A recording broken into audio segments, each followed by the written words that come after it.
It's time to wake up, everybody. Welcome to the rebellion. Welcome to Redacted. I'm Clayton Morris. I'm Natali Morris. How you doing? How was your weekend? Hope it wasn't crazy. I'm sure it was, because there's a lot of craziness going on this weekend. Welcome to the show, where we cover the stories the mainstream media is ignoring. And one of the big stories they're ignoring right now is what the Democrats are planning to do to try to keep Trump from office. We've been saying on this show for over a year now that if he gets elected, they will do whatever they can to keep him from putting his hand on the Bible on January 20th, 2025. And that seems to be shaping up with maybe like 3 different strategies unfolding simultaneously. So we'll talk about that. But we're also going to talk about possibly ending the Fed, since Jerome Powell has said the president has no right to ask him to step down. He will not be ceding power. That's because he's part of a cabal, an economic cabal. Yes. And guess what? The people who are advising the Trump administration know it, have been working to bring awareness to this. This may be our moment to end the cartel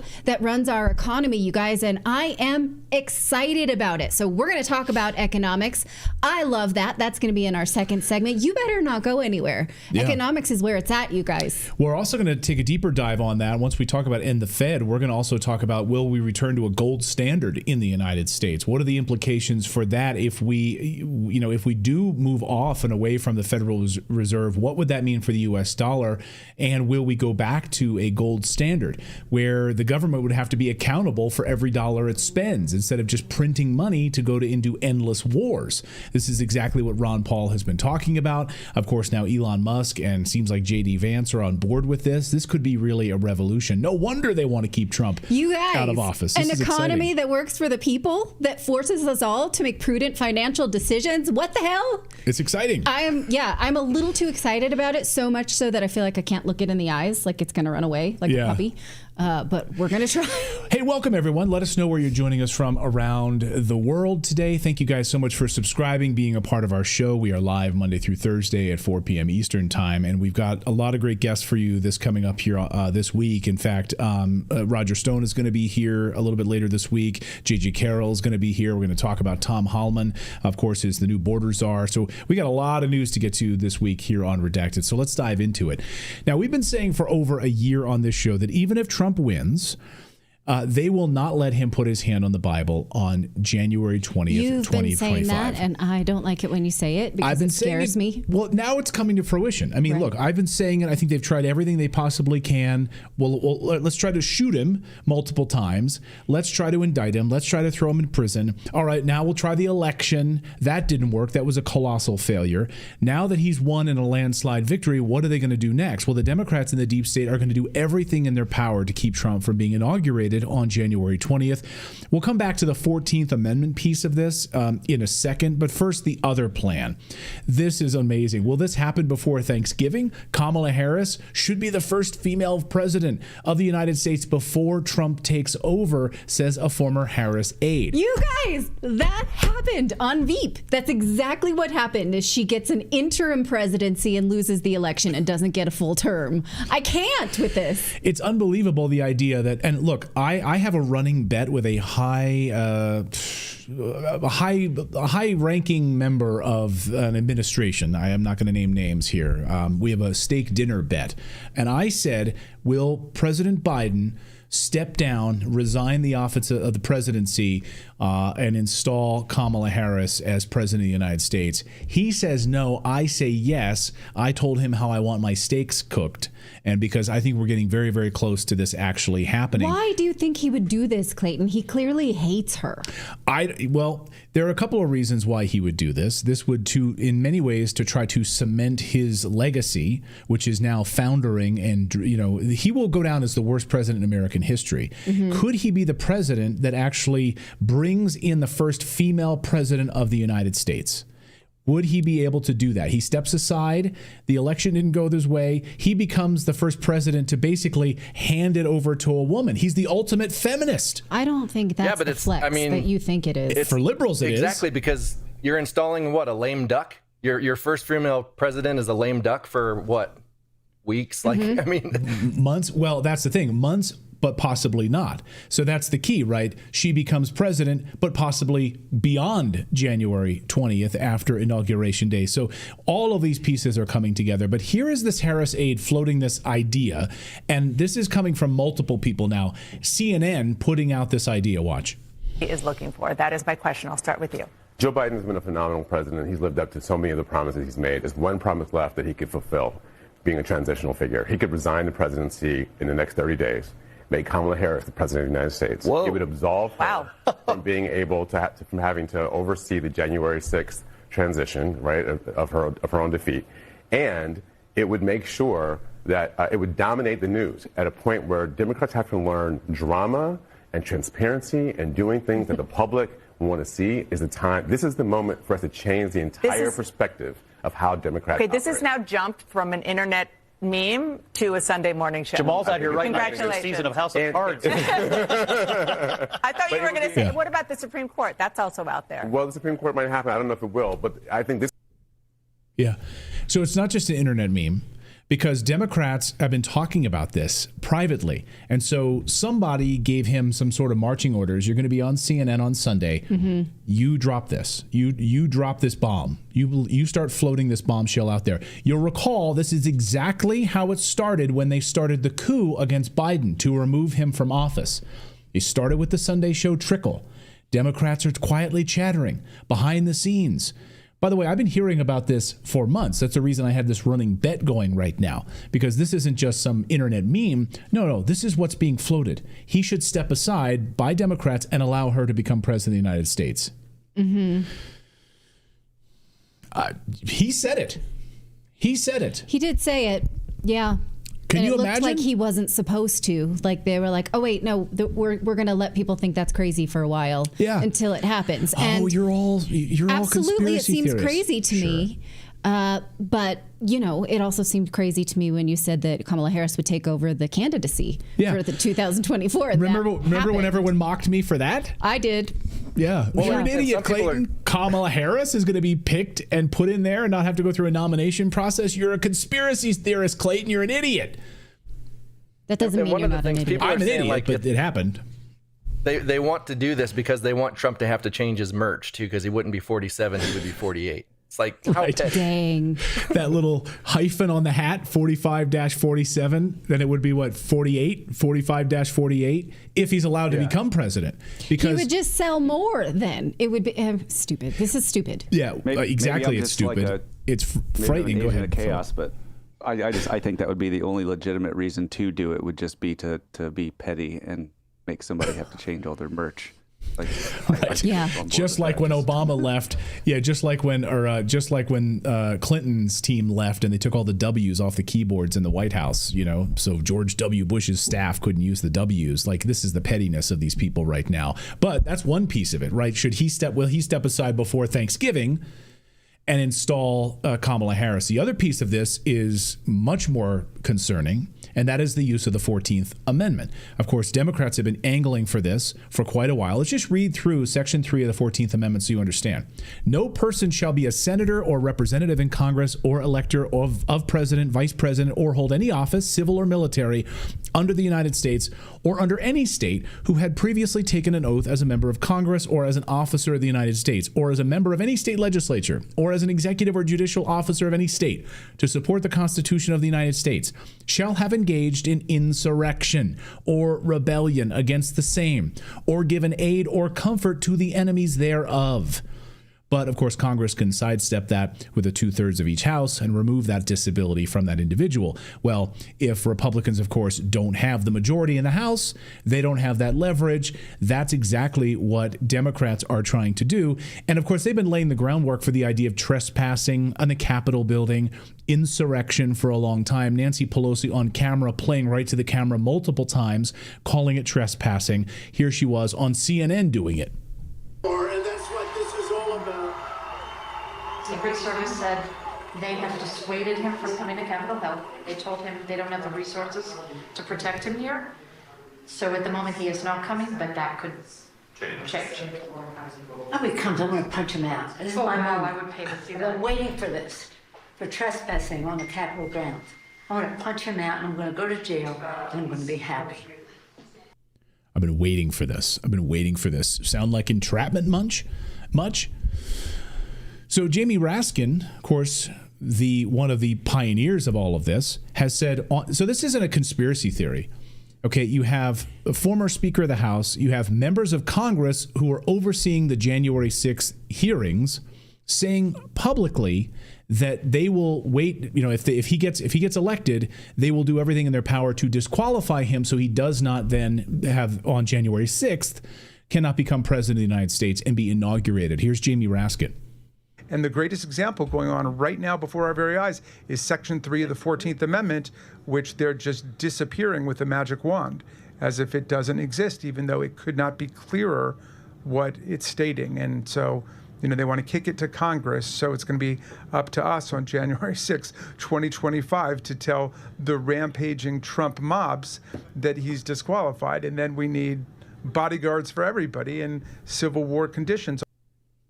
So, what? Yeah.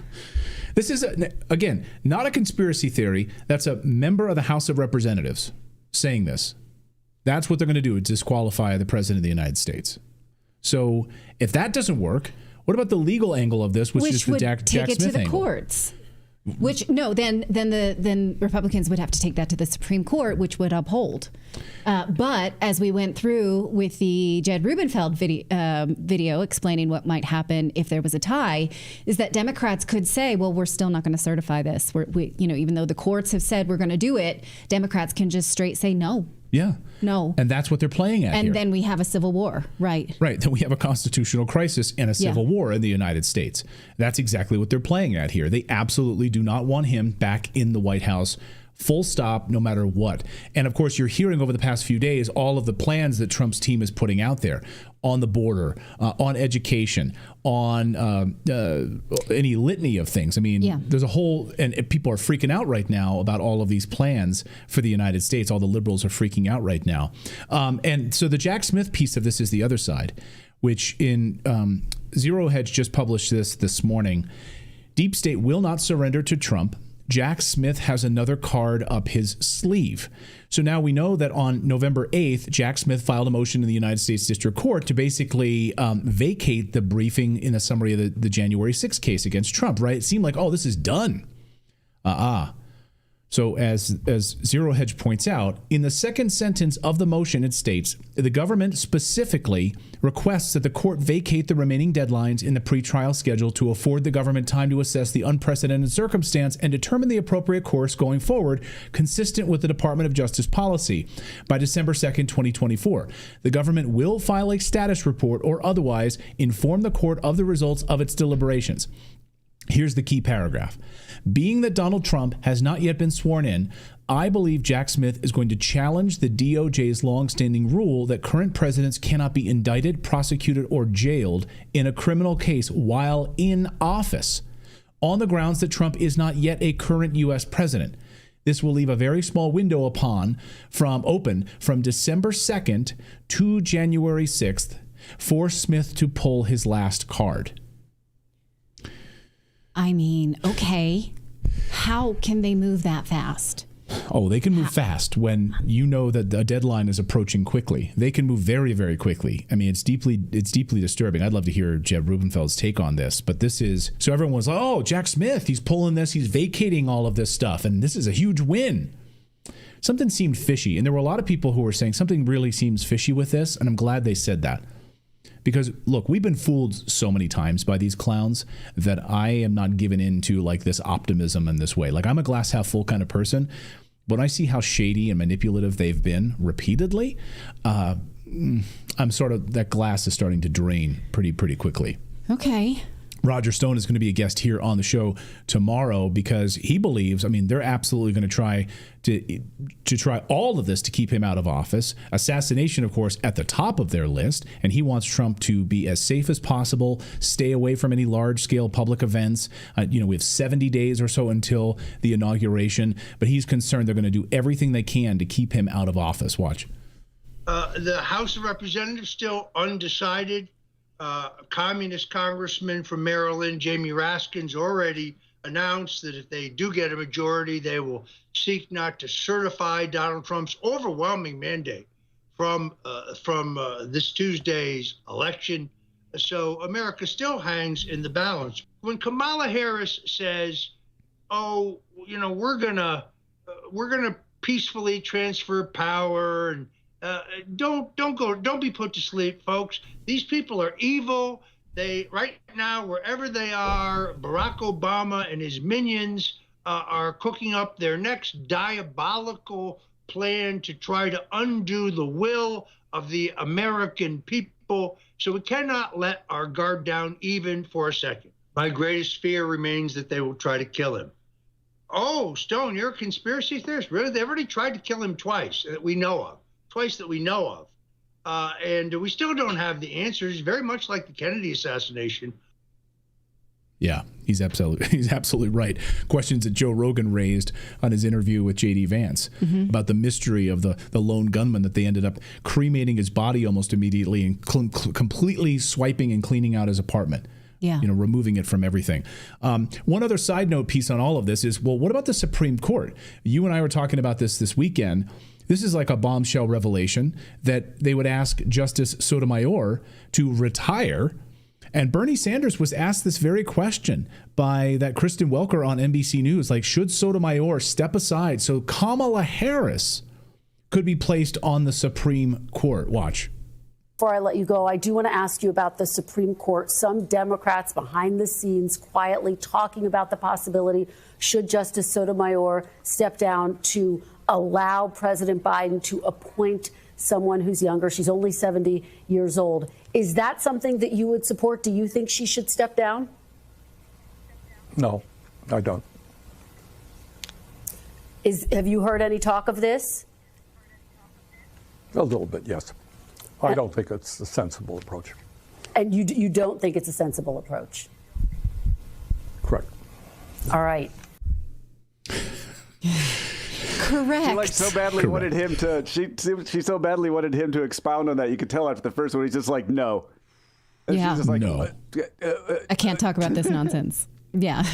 Democrats. So you're saying it's nonsense. Do you see, though, how the game is being played here with the liberal media? NBC News, CNN, they don't just go and ask these types of questions. This is not the type of liberal commentary that you hear from these stations. Right. They do not do this. The fact that they're doing this and they're asking these questions is very concerning to me. And they all seem to be on the same page, the very same page they were on back when there was a coup against Joe Biden and they installed Kamala Harris. I don't understand why you would do that. You would get the same votes out of a Kamala Harris justice as you did out of Sotomayor. Sotomayor has been a loyal servant to leftist agenda.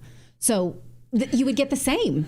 Well, out the of idea Kamala is that Harris. Is it just like, hey, you're close to retirement. You don't poo-poo our choice. We wanted Kamala Harris to be in your effing faces. We will have that because we're the ones in charge here. Is that the only reason you would do something like that? Well, she is 70, and so the idea would be that if she was, suddenly had a health issue, or she was 72 years old, then Trump would get to pick that spot. And they absolutely don't want Trump to pick the Supreme Court spot. So you'd put in Kamala Harris, who they'd encourage at the Supreme Court level. Yes, but Kamala Harris has had many COVID vaccines, so we don't know that her health is all that much more reliable. Well, you would make a wine hour for the Supreme Court. So instead of lunch, you would have like a 2-hour wine lunch every day for Kamala Harris to be a justice. Well, then could you imagine listening to the recordings? You don't get to see the Supreme Court. You just get to hear the Supreme Court, and you would just hear her cackling like in the background when you would just see the court reporter type out inaudible cackling. Cackle.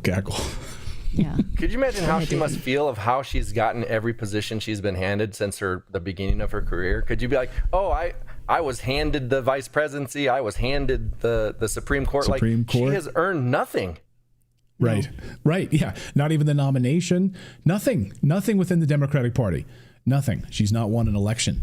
So, yeah, unbelievable. More news. She ran one election against a Republican and narrowly defeated him once in California. So, okay, we got to give the devil there do. Okay, President Trump promised to be bullish on the southern border, and he did indeed hire a bulldog to replace Kamala Harris as border czar. He was kind of trolling this weekend when he announced this because he called Tom Homan, former head of ICE under Donald Trump last time, the new border czar, because Democrats tried to pretend that that was not a thing. Unlike Harris, Homan is in fact a bulldog about border security. He spoke at the Republican National Convention and he said this: "I got a message to the millions of illegal aliens that Joe Biden released into our country. You better start packing now." Now, when he was on 60 Minutes in October, which this piece was an obvious hit at the Trump campaign about what mass deportations would mean, he said this does not mean a sweep of neighborhoods or building concentration camps. He says, "I've read it all. It's ridiculous." He said mass deportations would not be threatening to the immigrant community. It would be threatening to the illegal immigrant community. Here's one of our favorites. AOC asked him separately about separating families if they were caught, and he said he has a zero tolerance policy. Watch. Through this memo. You're not the author, but you signed the memo. Yes, a zero tolerance memo. So you provided the official recommendation to Secretary Nielsen on for the United States to pursue family separation. I gave Secretary Nielsen numerous recommendations on how to secure the border and save lives. But it says here that you gave her numerous options, but the recommendation was option 3, family separation. What I'm saying, this is not the only paper where we've given the Secretary numerous options to secure the border and save lives. And so the recommendation, of the many that you recommended family separation. I recommended zero tolerance. Which includes family separation. The same as is with every U.S. citizen parent gets arrested when they're with a child. Zero tolerance was interpreted as the policy that separated children from their If I get arrested for DUI and I have a young child in the car, I'm going to be separated. When I was a police officer in New York and I arrested a father for domestic violence, I separated that father Mr. from his Holman, family. with all due respect, legal asylees are not charged with any crime. When you're into the country illegally, it's violation 8 United States Code 1325. Seeking asylum is legal. If you want to seek asylum and go through the port of entry, do it the legal way. The Attorney General of the United States has made that clear. Okay. Yeah, study up, girl. Do it the legal way. If you want to get asylum, go through the court system. And if the judge awards you asylum, you've got asylum. Which kids are we choosing to care about here? You're caring about kids who live with their families who are illegal. And I get that, right? Do we care about the kids who cross unaccompanied and then get lost?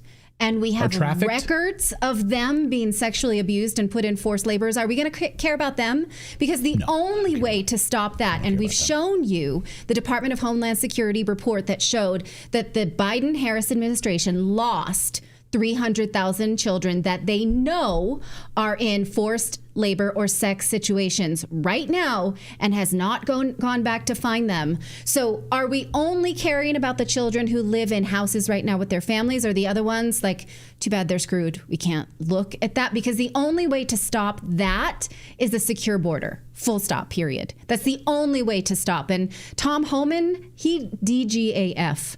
He really doesn't care He doesn't care what you think. No, he doesn't care what AOC thinks of him. He doesn't care what 60 Minutes says of him. He's just sick and tired of the trafficking, the fentanyl crisis across the border, the violent criminals that we know about. Here he was on Fox this morning saying he doesn't care if liberals get their feelings hurt. They're not the ones who are actually being victims of this crime anyway. His job is to fix the border. Watch. Frankly, I don't care what people think about me, especially on the left.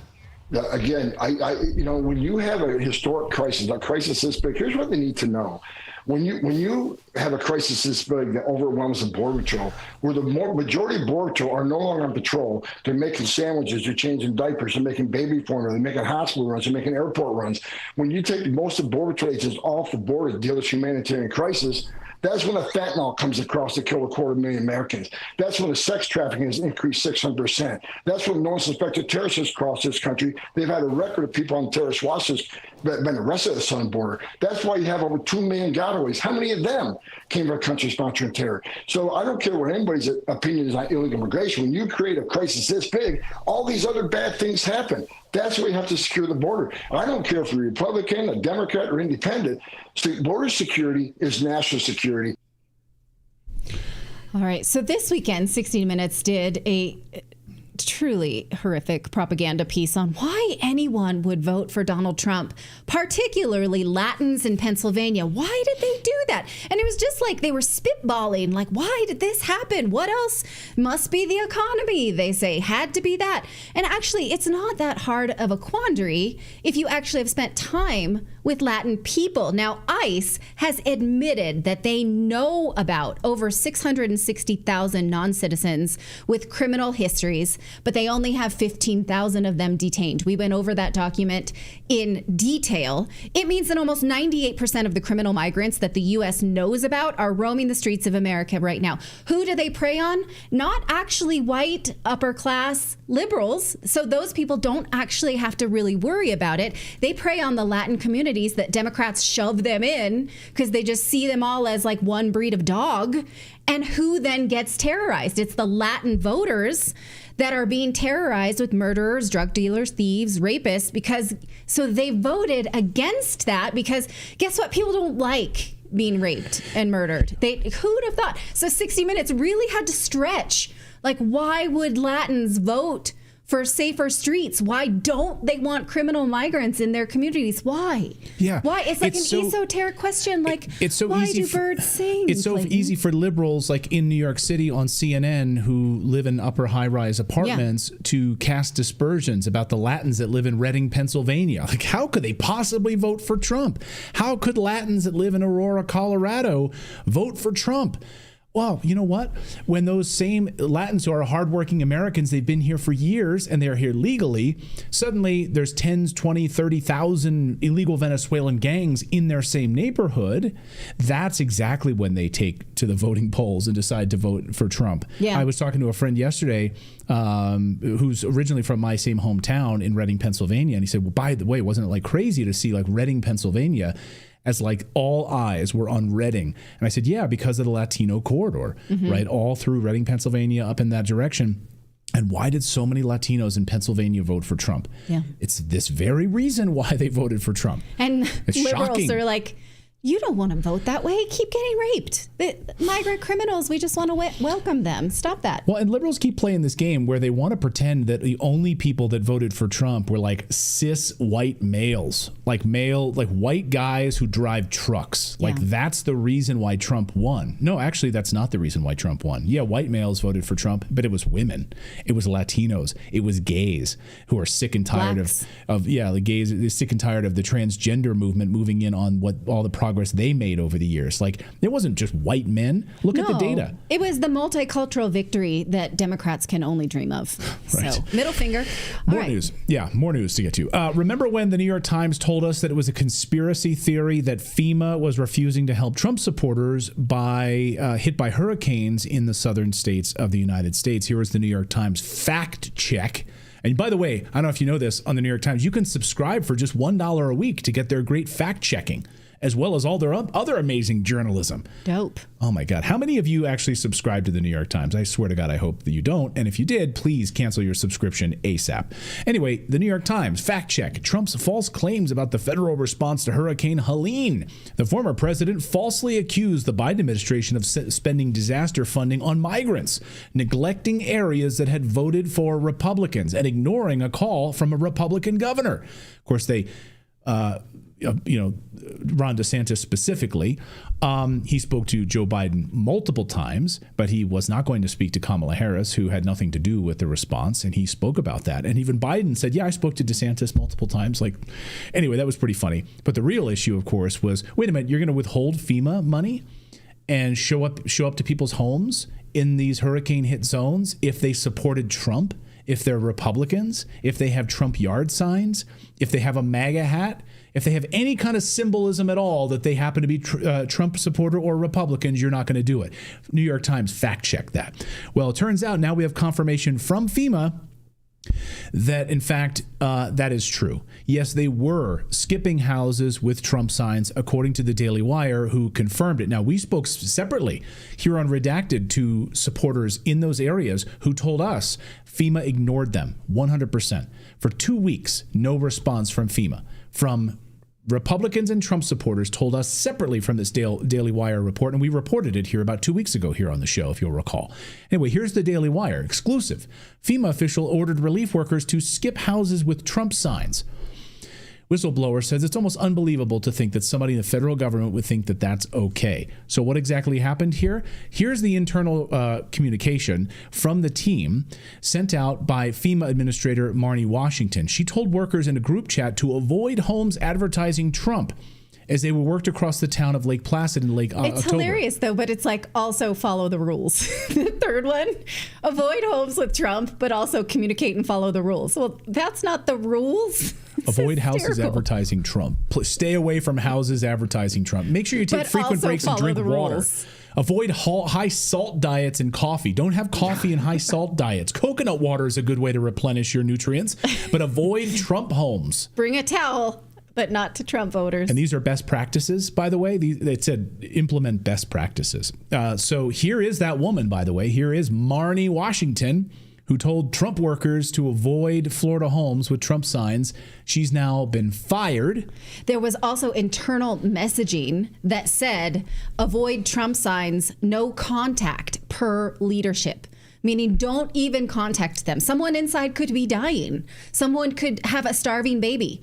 And nope, too bad. No contact per leadership. It's unbelievable. Here's a full statement from FEMA. FEMA released a statement furious about this. They said, FEMA helps all survivors regardless of their political preference or affiliation. We're deeply disturbed by this employee's actions. While we believe this is an isolated incident, we've taken measures to remove the employee from their role and are investigating the matter to prevent this from happening ever again. No, because the internal messaging said per leadership. Right. So they need to investigate where she got that. It does not seem that she typed that of her own accord. What leadership? Unbelievable. Kamala Harris had been visiting FEMA headquarters, and she gave an inspiring speech to them about relief and all of that while she was on the campaign. Was she part of that leadership? Who then? Unbelievable. Hey, we got AJ Monty here in the chat room today. He wrote that Zero Hedge piece that we featured a few minutes ago. Cool. So great job, AJ, for your coverage on that. Thank you for your super chat, AJ. Appreciate that. Ron DeSantis, though, responding here. So Ron DeSantis said this: the blatant weaponization of government by partisan activists in the Federal Bureau is yet another reason why the Biden-Harris administration is in its final days. At my direction, the Division of Emergency Management is launching an investigation into the federal government's targeted discrimination of Floridians who support Donald Trump. New leadership is on the way in D.C., and I'm optimistic that these partisan bureaucrats will be fired. Well, at least they're going to do an investigation. But who's going to do an investigation of FEMA? Biden? Merrick Garland? Who's going to carry that out inside the White House? It's hard to say. It really is hard to say. I mean, on a 1 to 10 scale of my confidence in investigations, I'm at a -2. But okay, go ahead. Go ahead, David. I was just gonna say I went to YouTube to go to the Redacted show, just to look at the chat. And when I clicked on the video, it took me right to the disclaimer. It didn't even go to the video. It took me to Wikipedia. What for this video that we're doing right now? For the election stuff. Are you serious? So when people clicked on our video for today's show, it took them to a Wikipedia page about the election? That's possible. It just did it to me. It took me right to the Wikipedia page about elections. And all I did was click on the video like you normally would right from the news feed. Yeah. I've never seen that we've before. got more. That's deeply troubling. All right. Well, about 50,000 of you found it anyway. So thank you for doing that, and let us know what your experience is of getting to this. We have more news to get to. We're going to talk about possibly ending the Fed, the cartel that is our financial system that does not work for the American people. This is exciting. and we're going to talk about it. But you know what? One of the reasons Ron Paul says that we have not been able to end the Fed, even though it's had horrific consequences for decades, is because people just don't understand. They don't study, they don't participate, they don't pay attention. We're going to do that. We're going to start a movement. We're going to support that. Okay? Are you ready for it? Yes, I'm all for it. Okay. So before we do that, though, we want to tell you about our friends over at Buy Optimizers, because guess what? Buy Optimizers has Black Friday mega sale in full swing, and it's not just one day. It's the entire month of November. So the mega deal is only available for Redacted audience with our promo code, which is Redacted. So you already know, of course, that magnesium is something that you need to optimize your health for all number of reasons, and that's why we use Magnesium Breakthrough, because it has 7 essential sources of magnesium, which are optimal for health. So that's why you get this deal. You get their product with a rock-solid 365-day money-back guarantee, no questions asked. And again, you get to add this to your Black Friday wish list. So put health on top of your wish list. Great stocking stuffer or gift for your loved one as well, especially someone who really wants to optimize their workout recovery and be able to sleep better at night. So head on over to buyoptimizers.com/redacted. Use our code redacted at checkout and you'll get discounts plus access to up to $100 in free gifts with purchase. So again, you're not going to find a better deal than this Black Friday deal. You can stock up on this for the year. Choose health over unnecessary things this Black Friday. Head on over to buyoptimizers.com/redacted and get your discount and free gifts today. So a lot of people in the chat room saying that's happened to them. Sometimes they'll click on our show and it takes them to a Wikipedia page. Like, we need to put out a disclaimer to warn you, make sure you understand the truth about the election or whatever, COVID or whatever other stuff they want to protect by the deep state. Yeah, I've pinned almost 15 comments now. People saying the same thing happened to them today. That's unbelievable. That's crazy. I saw, someone saying that happened on Timcast also. So, yeah, guys. And also just make sure you're subscribed to the channel. What YouTube does is they unsubscribe you. Mm-hmm. Like once a month, they unsubscribe you from our channel. That doesn't happen on Rumble. I don't know why they do that. And then people are saying, well, yeah, I found out I was unsubscribed from your channel. So I think YouTube does that once a month where they go through and they're like, we're just going to unsubscribe a whole bunch of people because we don't think that they need to see your show. And we'll surface some CNN content to them. So just make sure you're subscribed. It's free to subscribe. Follow us. So just my little public service announcement.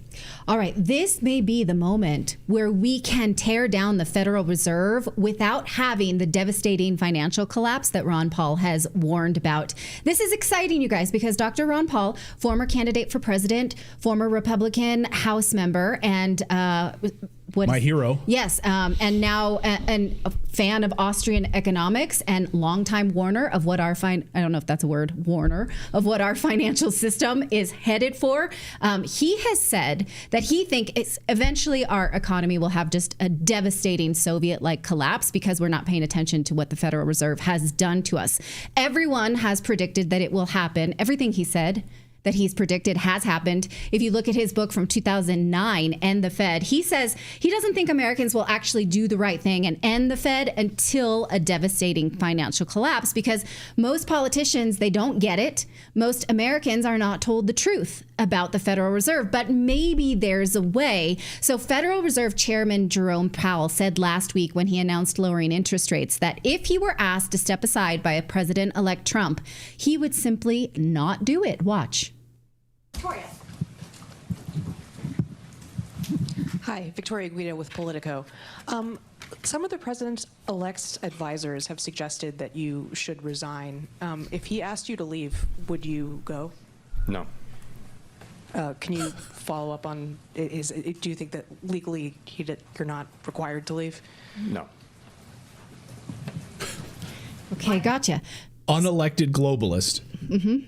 Who doesn't have to bend to the will of the president of the United States or the will of the people. Yes. He was later asked to expand on this, and he said it's not permitted under the law. So you may ask, who does he think he is? Well, I'll tell you who he is. He is the head of the world's biggest financial cartel. But does his pride goeth before the fall? Because if the Trump administration did ask for his resignation and he refused, and there is either resulting litigation to the Supreme Court or a bill from Congress, could this possibly end the nightmare of the Federal Reserve. Well, Congress put the Fed in power in 1913. Congress could end it if we pay attention. So let's pay attention, because anyone who has a modicum of interest in that, if there's anyone who would do it, it would be Republicans if they actually did something brave, which they usually do not. The Federal Reserve was established in 1913 by the Federal Reserve Act of 1913 they called it furnish an elastic currency. Now that should give us pause, because elastic is a strange word for currency, right? Who is it they wanted the currency to be elastic for?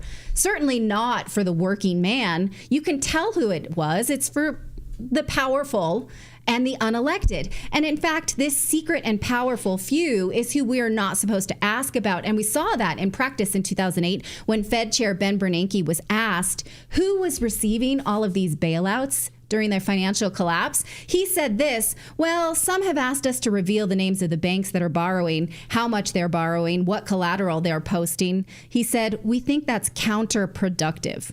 So it was counterproductive for the United States people, for American people, to know who was being bailed out by their own government.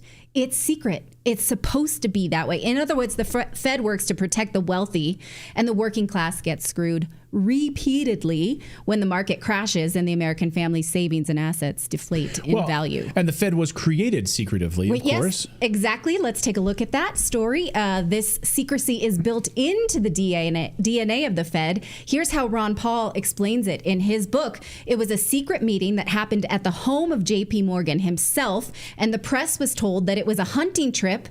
Who was there? 2 Rockefellers, 2 Morgans, and a German central bank advocate, and a secretary to President Taft. They worked in secret for a full week to draft the legislation that would go to Congress that would then be the Federal Reserve Act. And the plan included full propaganda, an action plan with newspaper editorials, phony citizen leagues, and endorsements from trade organizations. And they took it to Congress and it passed. Now, Austrian economist Hans Sennholz would call this the most tragic blunder ever committed by Congress, and he warned that it would greatly contribute to unprecedented economic instability for decades to come. And in fact, we didn't even have to wait that long, because the first major fallout of the Federal Reserve came from the 1929 stock market crash. This is from this great book, which I highly suggest you read. It's not a very long read. The history books say that the roaring 20s and wild speculation caused that crash. That is a lie. The Fed caused the roaring 20s, which caused that crash. Here's how he explains it, is that the Fed pumped artificial credit into the loan market, which misled businesses and investors, made them take on overly ambitious growth projects, which they would not have done if the price of $1 was $1. He says the crash was made inevitable by the bubble caused by the Fed because they pumped the country with cheap money.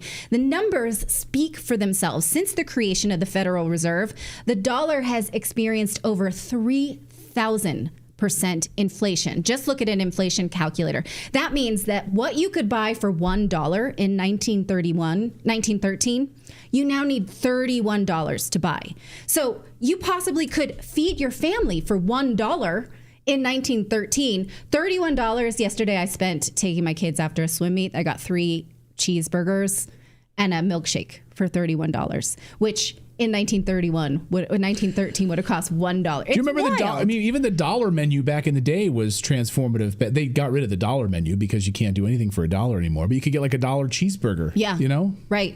Okay, that was on purpose, and in fact, that was the purposeful doings of the Soviet Union that led to the financial collapse. Now, not only that, the Federal Reserve caused the crash they caused led to blinding expansion of government. Roosevelt campaigned and won on the Great Depression. He was sworn in on March 4th, 1933, and launched what he called 100 Days, which led to the creation of record-breaking government expansion.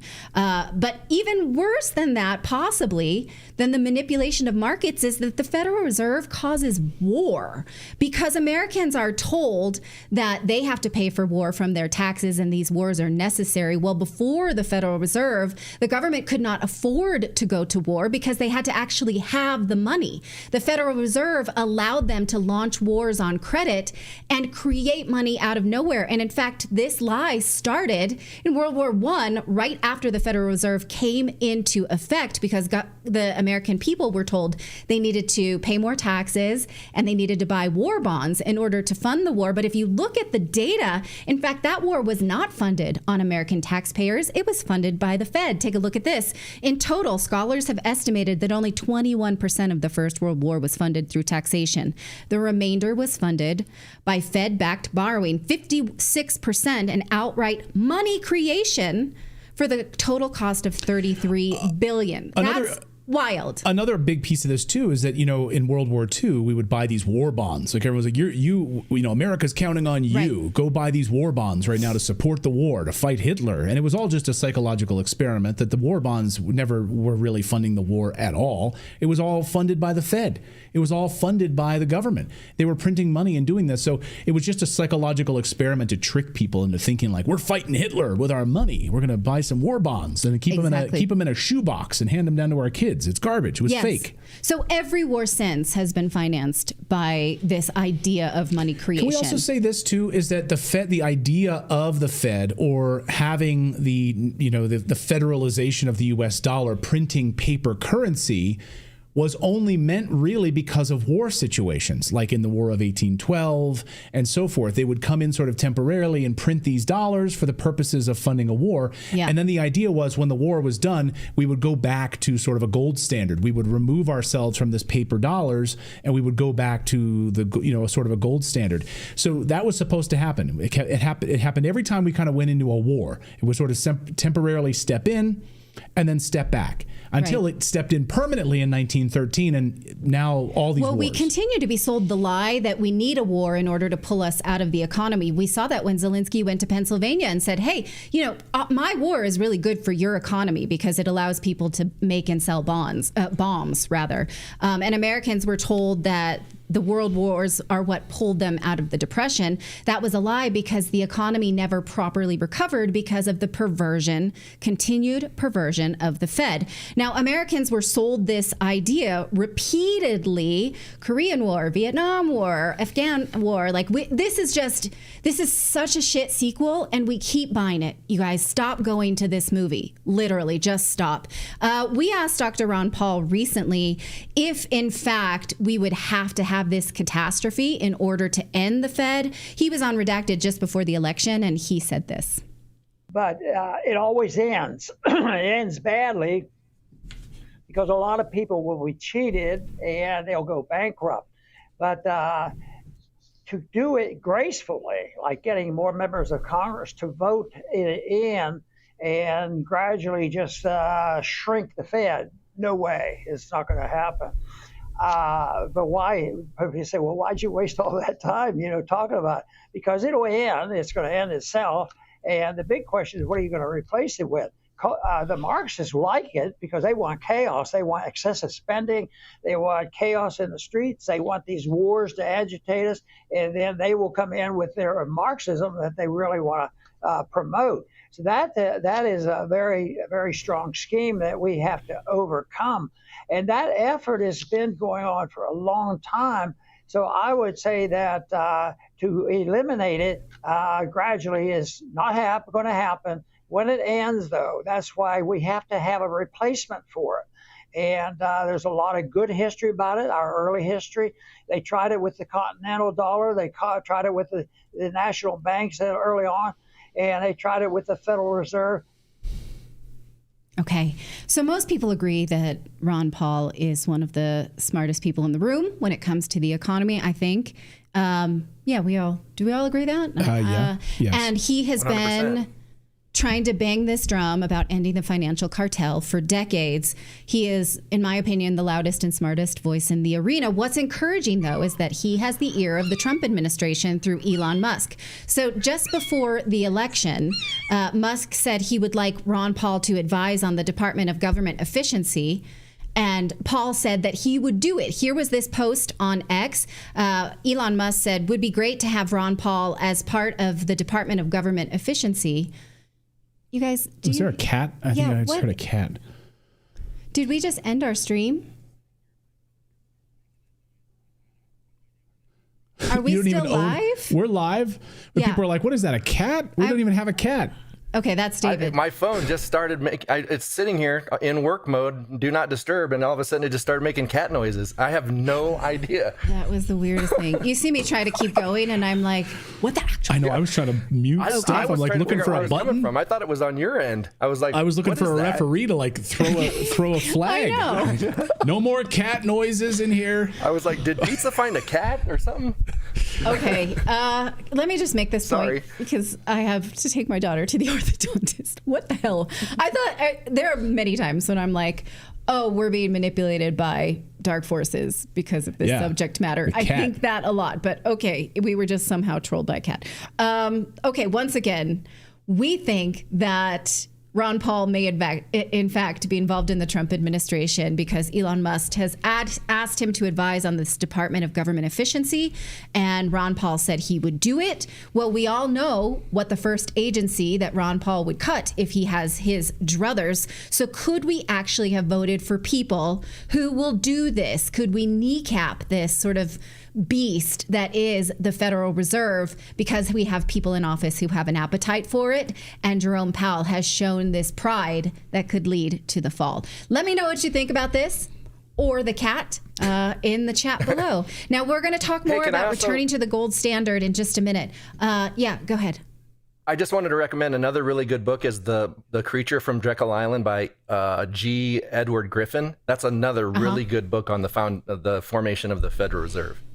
Yeah, because that's where it happened in Georgia at Jekyll Island. Yeah. It's an amazing name, right? That's where you'd come up with the idea for creating Jekyll Island. Yeah. Right? Yeah.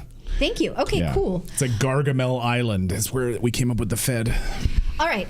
So we're going to talk more about returning to the gold standard in just a second and whether or not that actually could happen. We see the price of gold indicating that there is an appetite for that. This is certainly going to make the Federal Reserve very nervous. Did you know that there was a plane flew a flag over the 1973 inauguration of Richard Nixon that said something like "Return to Gold"? Return to gold. Or the gold standard. Can you imagine them allowing that now? Didn't it say something about silver? Like let's keep us silver or something like that? I can't remember exactly. Yeah. If you look it up, it's really hard to find images of it. But there have been people who continue to bang this drum, and it's time we listen because we're doing the work now. So that coming up in just a second. Yeah. But before we do that, I want to tell you about our friends over at American Financing, because if you're feeling overwhelmed thinking about the upcoming holidays, well, of course, it's overwhelming to think about having to finance your Christmas on a credit card, and credit cards are already pushed to the max because of this down economy. Well, maybe it's time you get your finances in order. If you're a homeowner, American Financing can help you access the equity in your home for instant savings. And of course, that's scary because the financial commercials say you need to save with the government, your 401k, don't touch the equity in your house. Well, that's not how wealthy people do. They actually leverage their assets all the time in order to buy more assets and not liabilities. You can learn this for yourself by calling American Financing, and they can give you a financial overview and teach you this skill. You can call them at 866-890-8434 or head on over to americanfinancing.net/redacted, and they're saving customers like you an average of $800 a month, which sure could make a difference in your holiday budget. So just take the time to learn this, get the information, and maybe you can read it over your next Thanksgiving break or what have you. So call them at 866-890-8434 or head on over to americanfinancing.net/redacted.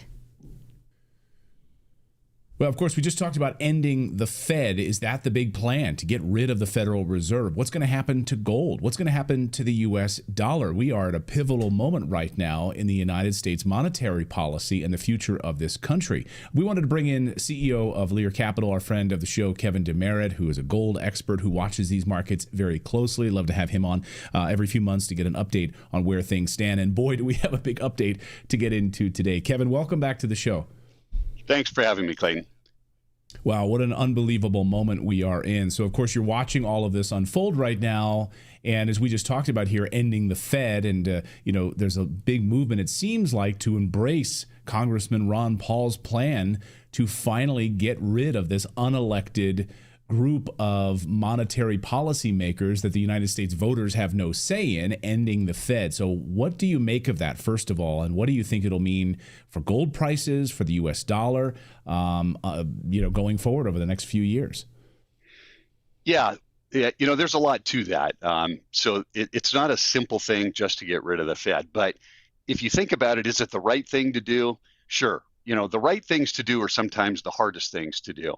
But when you look at the U.S. economy and the government spending and debt, we're drowning in $37 trillion in debt. You have $1.1 trillion in borrowing just for interest. We have to borrow $2.7 billion a day just to pay, the interest. It's unsustainable, as Elon Musk has said.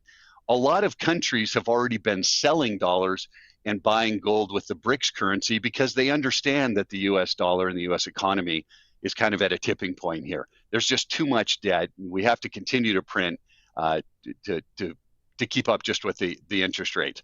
So central banks around the world are holding the smallest dollar reserves in their central banks since 1999. This trend has already started where a lot of global de-dollarization is starting. And I think potentially the best thing to do is get rid of the Fed, get back on the gold standard, as Ron Paul has talked about. It would skyrocket gold, but it's the best thing you can do for the dollar. It'll strengthen the U.S. dollar and hold it as the world's reserve currency. You talk about the pain points, and I think that's a very, very important. Life, when you go through life, right? Life is all about discomfort. We only grow through discomfort. And these globalists have destroyed the U.S. economy in a way by driving down the value of the U.S. dollar. We're $36 trillion in debt right now. So there's going to be some pain when you end the Fed and you start to rein in spending. So where do you think we're going to see some pain points? And I think Americans should probably be aware of this, right? If you're going to make this drastic shift in policy, there's going to be some pain. Where do you expect to see some pain points? Well, I think some of the pain points are going to come.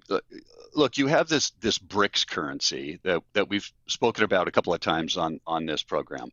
And if you're going to end the Fed, what those countries are going to say, especially China, Russia, and India, we've already been going in this direction. We've already been backing a currency by gold. This is the way you should go, right? So now you've got some competition. I think that's going to be the most pain. Citibank came out and said, look, buy the dips in gold because of de-dollarization, global de-dollarization, and higher interest rates. So these countries out there are going to take advantage of this particular situation if we end the Fed. They'll probably take advantage of it because of the tariffs as well, and sell more treasuries. That's the trend that we've seen happen over the past 4 or 5 years. That's the value of the dollar's been going down. The value of the dollar's down 24% since 2020, and embrace the BRICS currency.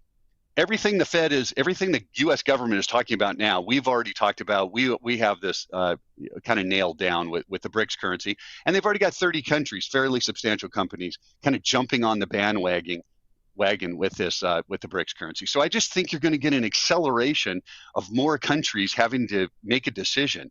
And if they make the decision that BRICS is more stable or it's got more support than the U.S. dollar, then all of those dollars out in the world, Clayton, and there's more money, U.S. dollars outside the United States because countries have had to accumulate to conduct trade with, that start to flood their way back into the U.S., right? All that cash is going to come back into the U.S. and inflation goes through the roof.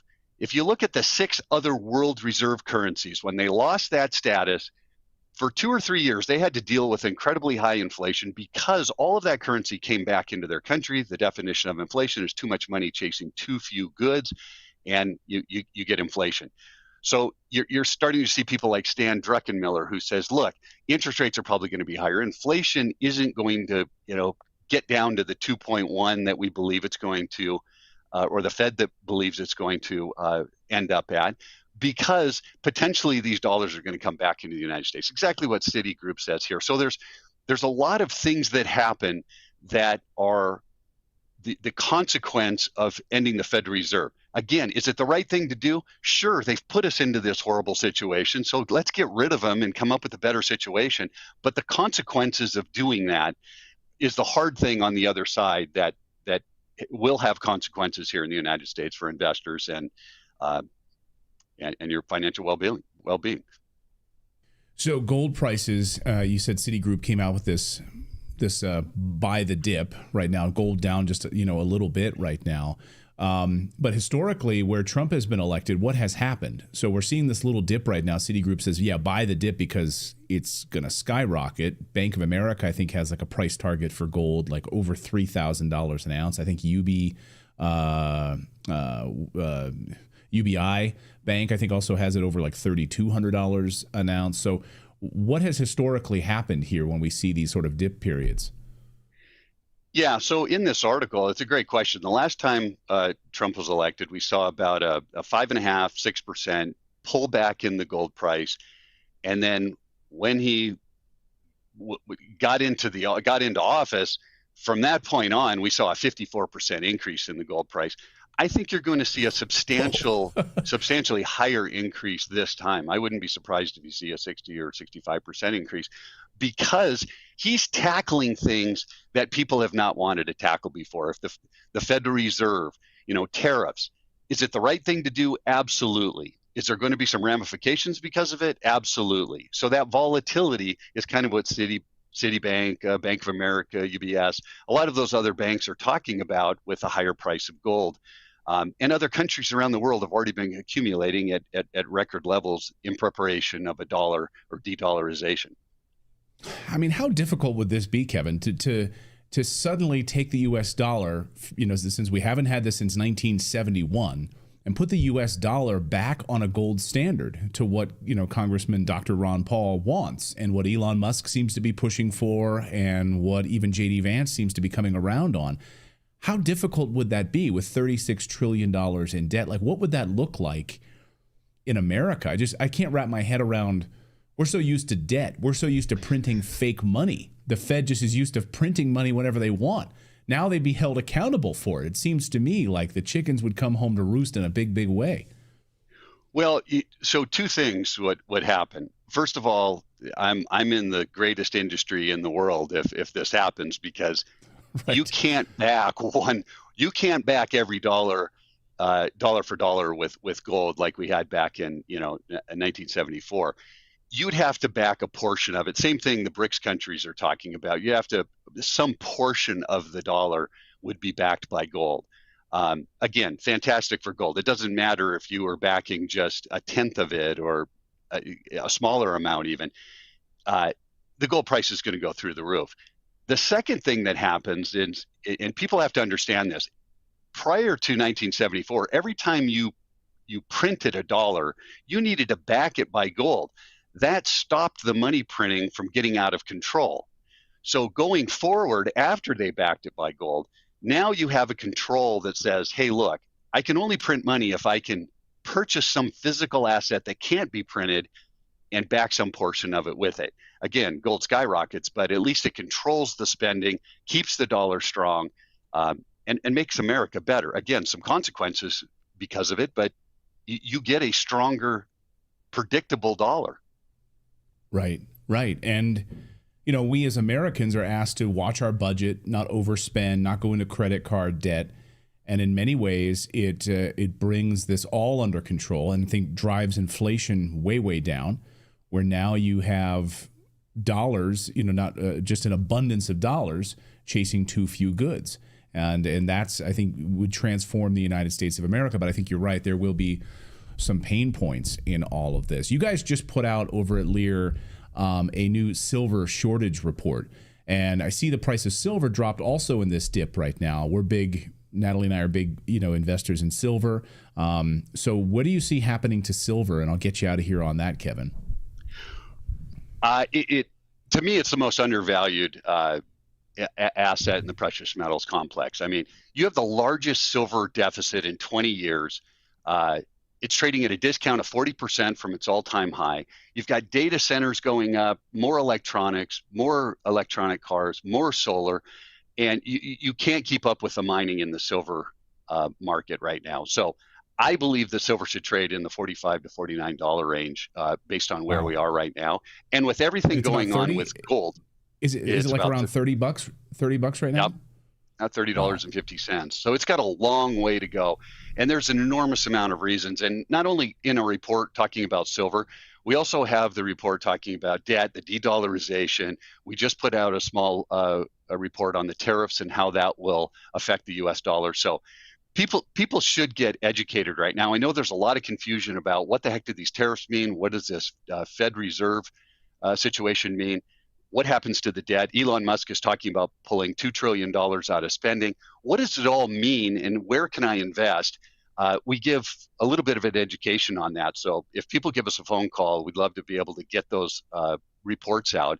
And again, always on your show, we give away the $250 to start and open an account. So anybody that calls in and requests the information will get the reports, all of those reports, and also the $250 to open an account. Awesome. Well, we'll have a link in the show description for people and the phone number there as well for people to call. Yeah, I'm just curious. I said I'd get you out of here a second ago, Ken. I'm just curious about this silver situation right now because President Trump has specifically said we want to double the electrical capacity in the United States for AI and for all of this stuff. He's talked about it repeatedly. I've done multiple special reports on that story, and I don't think people are paying much attention to it. But America's electrical capacity is way, way, way too low, entirely inefficient. He said it multiple times while he was running for president that he wants to revolutionize America's electrical capacity to handle AI, all of this electrical computing in the United States to be able to compete with China. So where does silver fall into that? I mean, is that why you think we're going to see like a huge spike in silver prices? 100%. The solar industry is eating up so much silver that's the industry that's gobbling up all the silver. You can't keep up with just the solar demand alone. And every time they make solar more efficient, you need more silver. So Clayton, what's really happening in the silver market is a lot of times with gold, if you put gold into some sort of electronics, it's expensive enough where you can recycle it and get that gold back out. Well, what happens in solar is they turn silver into a paste, and then they put that paste on top of one of the panels, and that helps the solar. So there is no solar without silver. It turns it into paste. You can't recycle it unless silver was $270 or $280 an ounce or so. So that silver's just gone until it hits that number. The electric issues that we have can be solved by solar. You can't solve them with oil. You can't solve them with coal. It's very difficult to solve them with wind power. Matter of fact, he's talking about taking out wind power in the oceans. So you're left with solar, which is becoming extremely efficient. And I believe the silver price just skyrockets because that's the product that I think is going to help electricity the most. And Elon Musk knows it as well. And so if you're talking about AI, by the way, all these data centers and batteries and cars and so on and so forth, they also use silver. So, you got a double whammy. If you want to increase all of the AI, you're going to increase silver, and then you have to, use the solar to increase the energy capacity to get that going. Well, wonderful to have you on. And it's interesting to watch this little dip right now after he gets elected. So, I think we're in a really interesting time. That's why I wanted to have you on, because people to pay attention to what's really happening with the Fed, what's going on with these tariffs, what's happening with these precious metals prices as well. Kevin, great to see you. Thanks as always, my friend. Great to see you. Yeah, thanks for having me. Thanks so much, Kevin. I appreciate it. Dale in our chat says silver is over $775 per ounce, the true value of silver. Let's see. Susan says silver at $5,000. Whoa. How many? I mean, right now it's about $30 an ounce. I haven't looked at the silver price this morning, but I think what Kevin just said is about $30 right now. But I mean, I think we're going to see an explosion. Makes me want to go back to where I grew up in Indiana, because when I was maybe 11 or 12, I had like 10 troy ounce bars of silver that I put in a box and buried treasure, and then I never found it again. I have no idea where I put it. What? So and it'd be like, you don't know where it is? I don't know where it is. I could never find it. I lost it. So somewhere in this 5-acre plot is 10 bars of silver. That's hilarious. Oh my God, you got to get would a metal detector work for that? Like, would it? I guess it would, right? It might, because it was in a iron, like a steel box, like a tin. It was in a ammo case, one of those gun ammo cases, right? Oh man. No, that was no. It was actually in just like a little like a tin that you would put pencils in. So. Man, we need to do like a redacted vacation and do like one of those History Channel shows. Yes, like the movie Holes, exactly, or the book. Yeah, or do like a History Channel special, like Redacted, buried treasure, and we go and try to find. It'd be like Geraldo. We'll open it up and it'll be empty. Empty, yeah. Right. And Philip will be like a flyby with lidar. LiDAR satellite. Philip will be like, I thought I had those bars in there, but you know what? Now that I think about it, I took them out and I bought a remote controlled car with them. So yeah, womp womp. It's empty in here anyway. Hey, get your super chats in. We're going to do your super chats and Rumble rants here in a second. Crazy story with price of gold and silver right now. And a lot of people saying, like, could we please go back to a gold standard? And Trump knows that the U.S. dollar is fake. I mean, he's fully aware of what's going on. And certainly Elon Musk knows what's going on with that calling for an end to the Fed. I think we could be at this pivotal moment right now. I'm very, very excited about it. So we're going to take your super chats here in a second. Yeah, Oak Island. That's right, Oak Island show. Exactly. But first, from election time chaos to natural disasters, supply chain shortages, even rumors of a new pandemic, relying on the government to keep you and your family safe during an emergency, like we saw with FEMA in North Carolina, isn't an option. I mean, come on, Hurricane Helene is validation about that. That's why the wellness company's medical emergency kit is a must-have, right? Don't take my word for it. Andrea B. said, I bought a Jace case. It's good, but this kit has everything I really needed. The doctors behind this kit stood up during the pandemic and put it all on the line to help educate us. So unlike the Jace Medical and others, you get 8 prescription medications, which includes 5 broad-spectrum antibiotics, Nobel Prize-winning ivermectin, and all for less than competitors with our discount here at Redacted. So you get $30 savings. Save $30 when you go to twc.health/redacted. This kit is backed by our friend Dr. Peter McCullough, a true warrior in the fight against medical tyranny. It's very, very easy. Right now, you're going to get $30 off at checkout. Go to twc.health/redacted. We have one upstairs in our medicine cabinet for just such an occasion, because of you never know when these things won't be available, and have those prescriptions ready to go. So just buy it, have it in your house, and just make sure you're protecting your family. So that's twc.health/redacted. Save $30 off at checkout. They make fun of us. They call us preppers, doomsday preppers. It's like, why are you insulting me for taking care of my family and protecting my family, like having, a backup supply of whatever it is, heating oil, make sure you have supplies for your generator. A lot of people bought generators, but they don't have the fuel for it. So what good is that? They don't have food on hand, having meals ready to eat in your house in case of a blackout or in case you lose energy or something like that for weeks at a time. And also having, some sort of a medical kit like this in your house to protect your family. They love to mock you for it. But I just, that really, really bothers me. Just want to give them a big middle finger. Just really, really insult. It's so insulting, right? It's like, we're liberals. We're so good. We're so fine. We live in these high rises in New York City, and look at all these doomsday preppers out there who are taking care of their families. Assholes. Anyway. Enough on that. All right, let's take some of your super chats here if we can, or your Rumble rants. Let's start with Rumble. Yep, start with Rumble rants. We've got Connexus Trump is the hardest man alive. So much hate thrown at him, and he doesn't back down.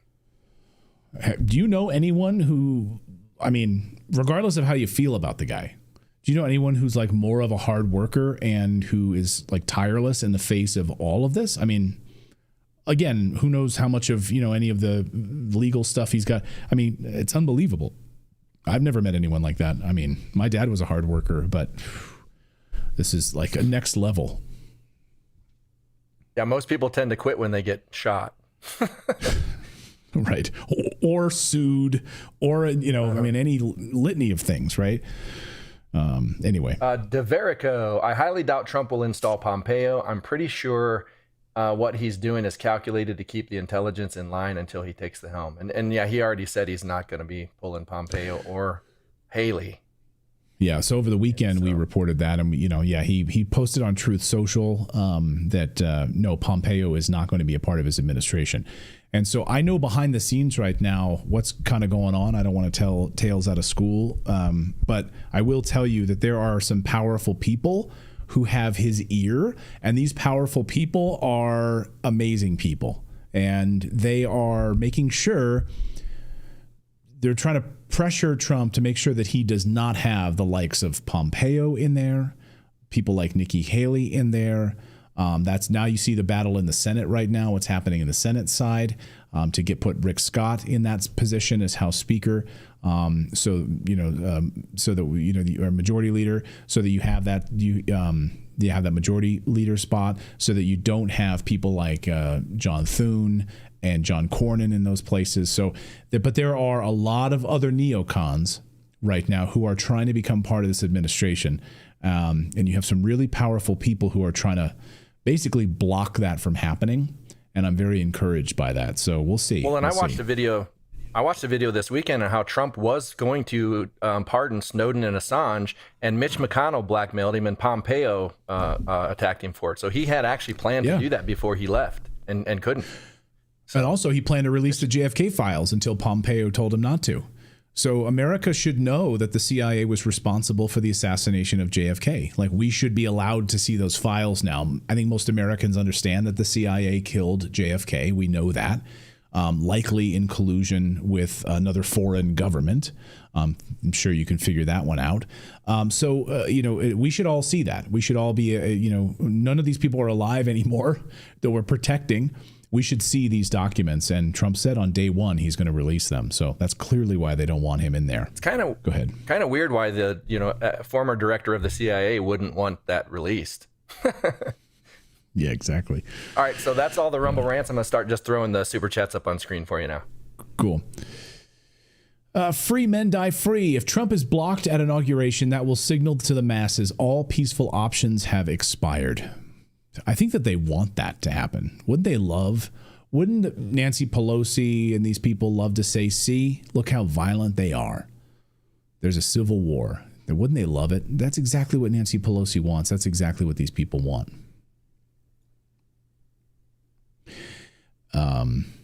Can I just bring this one up here real quick? Juno, before you do that one, Gold and Prospector. Juno 499. Seems like Tucker is conducting potential cabinet interviews for the public with great transparency. Juno, you are onto something. Very, that is one of the most astute super chats that I've seen. Yes, very astute on your part. Seems like Tucker is conducting potential cabinet interviews for the public. Yes, indeed. Okay, Cammie, and we'll go back to that gold one. I'm sorry, when you get a chance, but I don't want to miss that one. But sorry. Cammie Rogers says, appreciate all you do for bringing us the actual news. Thank you, Cammie. Thank you for watching. We wouldn't be able to do this without you guys, so we appreciate it. Arc Dragon. We need amendment from Congress that Congress cannot borrow funds. Yeah, for war. I mean, that's the thing with ending the Fed. It would financially constrain them in the best possible way. Like you'd have to try to raise money for war. And by ending the Fed, you would have to basically beg to go to wars. And this would end all of those foreign wars because you wouldn't be able to print this fake money anymore. And you wouldn't be able to run with this like cabal, globalist cabal to carry these plans out. Joe Biden says, could she really actually gobble her way onto the Supreme Court? Kamala Harris. It's possible. I don't want to know who she'd have to gobble to get there. Under the black robes. The Grim Feeder says they're not going to let Trump get in. Here we go.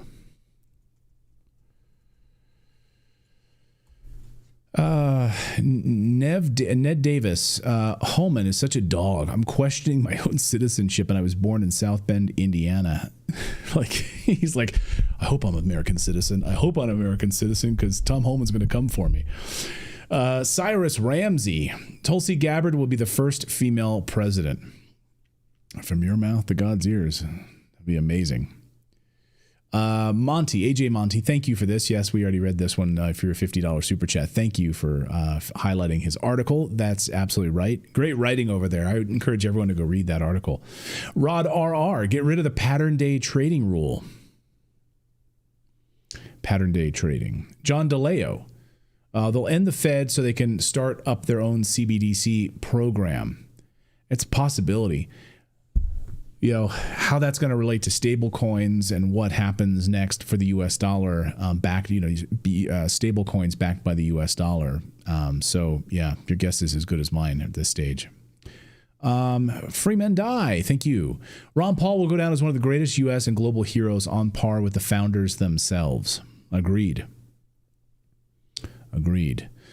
Sneaky Fox Jr. Clayton, do you have an email address so I can send you an email?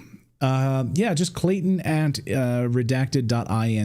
Actually, it's probably better if you go to X because I get thousands of emails. So I would just say go over to X and follow me there on X, just Clayton Morris on X, and then just send me a DM. I have my DMs open, so if you want to send it to me there, that's probably the easiest way too. Macho says, yep, look up the Creature from Jekyll Island book. Thank you, Macho. Curly Bill, I hear they're planning on removing Biden, inserting Harris, first female president, removing Trump and Vance, any means possible, creating unrest, instigating martial law, holding on to power. Thoughts? Yeah, that's exactly what our whole show was about today. Curly Bill, exactly. So you instigate martial law because then you have an insurrection. People are so furious. It leads to a civil war. You disqualify him at the House level. He does not get in. You have people take to the streets. You instigate martial law. And then you don't have to have an inauguration. Justin Cheney, strange. Ron Paul, one of the smartest men alive, and he's libertarian. Vote gold. Palestine has a right to defend itself against occupation, sends a $4.99 super chat. Won't doing this have severe impact on employment? Ending the Fed?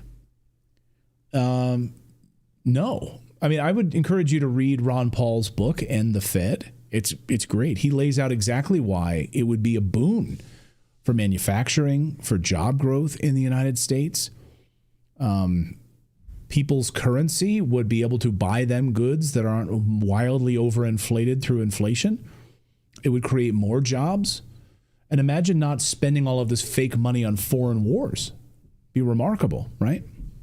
Thank you for that. Mr. Ice Freeze. As a Canadian, I'm excited that Americans elected Trump. We desperately need Trudeau and the Liberals out of office. Please help. Yes, Canadians desperately need him gone. Belly says, if I may talk on behalf of my fellow Canadian brother and sisters, we appreciate y'all covering Canadian stuff. Godspeed. Thank you. Yeah, I think it's incredibly important. Flip Polizzi. Hey, Clayton and Natalie, I have a trust fund. I tried to tell my representative about gold and silver, but she said my trust is fine. How do I tell her to invest in silver? I always send her your videos.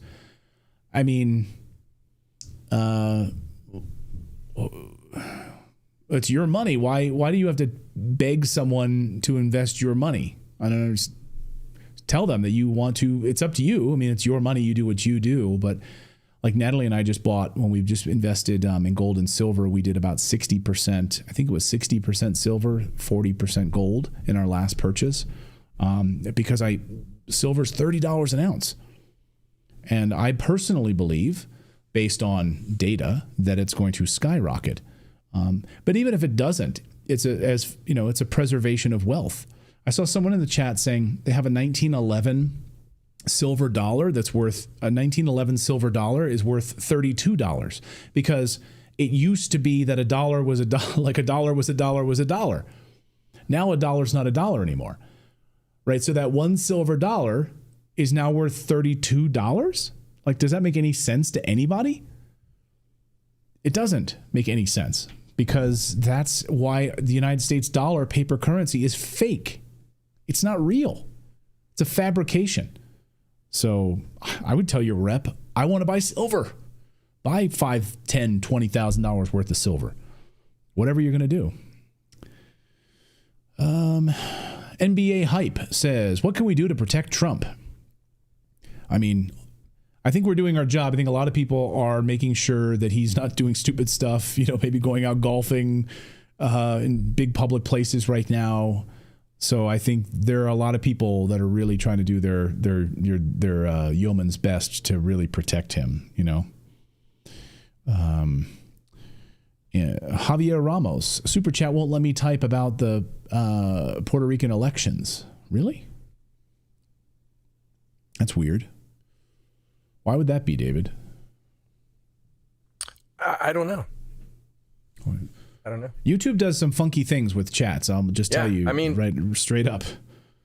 Whether you're doing a regular chat or a super chat, it doesn't matter. YouTube used the same system to block certain words, and I have no idea. Maybe because Puerto Rico became such a hot topic here at the end of the election, they probably put something in place to stop people from talking about it. Arc Dragon, Vivek 8 years, Tulsi 8 years, DeSantis 8 years. Nice POTUS lineup. That's, 16, 24 years. So how old will some of those people be? I think they'd be younger than Biden. Why is the security fence still around the Capitol? Antonio asks. Who knows? I guess they're getting ready for something. Who knows? I was late to the party today, Curly Bill says. Sad I missed it. Your show is helping save the United States as we know it. No, you're really kind. Thank you guys. And Thank you guys. Here's one more. Pause for the Great says, can the Supreme Court overturn inauguration blocked by the Democrats? Can the Supreme Court overturn any inauguration blocking by the Democrats? I think it ultimately does go to the Supreme Court after it's all said and done, doesn't it? If it's contested? If they don't certify it, if Democrats using somehow the Electoral College, I don't know the answer to that. I mean, I don't know. It would be a constitutional crisis. I don't know how the Supreme Court could. Because I think Raskin could overturn what the House does. Well, Raskin said in that video that the Supreme Court needs to do their job. Like he was talking about it specifically involving the Supreme Court. So I think that if they don't certify it and it's contested, then it has to. I don't know where else it would go if Congress can't agree on it. Yeah, I mean, it would have to cite Section 3 of the 14th Amendment, and they would cite an insurrection, and they would cite that he is not. He's not capable of assuming the office of the presidency. That's why they're not going to certify his election in December or in January. And then I guess it would have to go to the Supreme Court. We've already seen hints of it, though, when Colorado tried to take him off the ballot, citing the very same thing. And that got shot down. So one would hope that it would get shot down, but who knows? And who knows what dirty tricks they would employ to not allow him to be certified in order to take the inauguration. Again, I think they're hoping they would stir people up and people would become so furious they would take to the streets and you would see a civil war. And then you would literally have martial law in the United States. And that would be enough for them to not put him in office on January 20th. And we would have a constitutional crisis and we would need a new government because that would be the end of the United States at that point, in my opinion. I don't think how we would be able to survive if that happens. I don't see how we would be able to come back from that. He has the popular vote. They wouldn't dare try to fight this. Conservatives are gun owners and overwhelming combat effective. Gray man doctrine, Ryan Sargent says.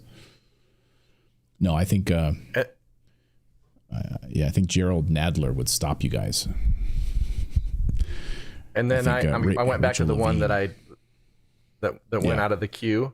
My type of show from Gold and Prosper Milo, $10 Canadian.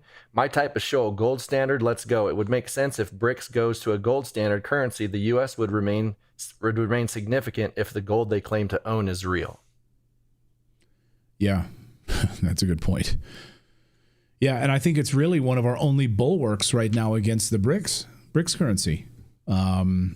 Is if the United States, because that's what the BRICS currency is doing, is in part being propped up by gold and backed by gold and other commodities. If the United States does that, then it becomes more attractive for other countries to not ditch the US dollar in favor of BRICS.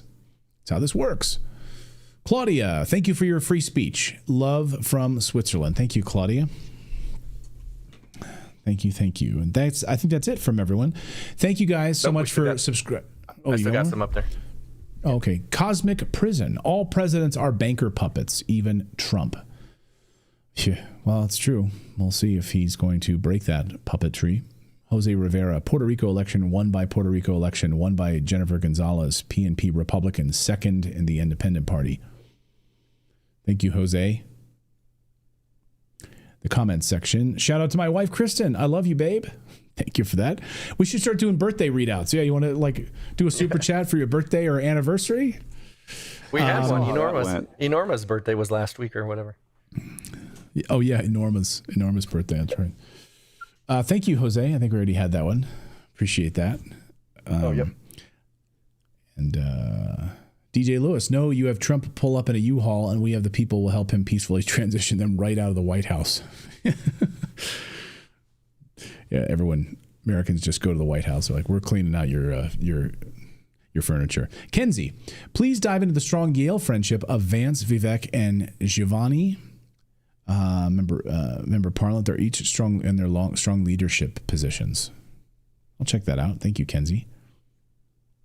And that's it. Yeah, and a shout out from Grimm that it is Veterans Day. So. Oh, you stole my thunder. I was just about to. Oh, sorry. Well, No, I was just going to say, when we have one more shout out to all of our veterans out there, and I was going to actually give a shout out to Grimm, who is a veteran, but he's given himself a shout out. So shout out to all the veterans out there. Using me as a proxy too. No, he got me in trouble. Thanks, Grimm. No, that's fine. But yes, thank you for in fact, I have it up here on my laptop. But thank you to all of our veterans right now on this Veterans Day, and thank you for all of your service. You know, it's unbelievable to me. My father-in-law, I guess father-in-law, I guess he'd be my mother-in-law's husband is a veteran of the Vietnam War, and unbelievable guy. And he was just traveling this weekend. They were both traveling this weekend, and he doesn't like to fly a lot because he's still dealing with some things from the Vietnam War. And anyway, I won't go into more details about it, but just what the airline kind of did to him this weekend was absolutely shameful, and was kind of stunned by it. He has a service animal, and they were like questioning whether or not he should have the service animal, and I mean, he was involved literally in crash retrieval during the Vietnam War in helicopters. I mean, he was in the Air Force, and if any of you know what crash retrieval looks like during the Vietnam War, that's literally every day landing and trying to recover bodies. That's what his job was. So the PTSD, all of that is very real for him. And so traveling for the first time in a while, he even had his Vietnam veterans hat on, and one of these putzes at the airline desk was questioning him, making him, it was just, I was like, really? On this Veterans Day weekend, you're going to do that to one of our brave veterans? No. So anyway, anytime you see a veteran out there, they're wearing a hat, they've been through some things, go up and just thank them for their service. The other day I was having coffee, and I saw a grandfather sitting there with his whole family, just sitting there having coffee. They were all laughing. He had his 101st Airborne Division hat on. And I just went up to him and I said, 101st Airborne Division, really? And I just told him we had just returned from Normandy. We were just there, and I was teaching my children about the 101st Airborne Division on D-Day.